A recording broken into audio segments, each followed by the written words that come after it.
আমরা এমন একটা সময় অতিক্রম করছি, সম্ভবত স্বাধীনতার পর থেকে বাংলাদেশ এত ভয়াবহ সময় আর কখনো অতিক্রম করে না। এত রক্ত, এত হিসাব নিকাশবিহীন মৃত্যু, এত নির্বিচার হত্যাকাণ্ড স্বাধীনতার পরে কখনো বাংলাদেশে ঘটে নাই।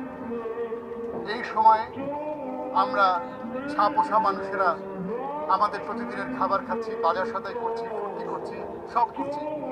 আর আরেকদিকে আমাদেরই ঘরের, আমাদেরই পাশের বাড়ির বাচ্চাগুলো রাতের অন্ধকারে পালিয়ে বেড়াচ্ছে তাদের জীবন সংশয়ের মুখে।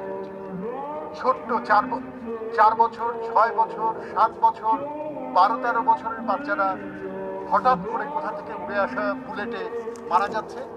17 বছরের বাচ্চাদেরকে রিমান্ডে নিয়ে যাওয়া হচ্ছে। রেকর্ডকৃত ভিডিওতে দেখা যাচ্ছে ঠান্ডা মাথায় পথচারী হেঁটে যাচ্ছে, তাকে ঠান্ডা মাথায় পেছন থেকে এসে গুলি করে ফেলা হচ্ছে।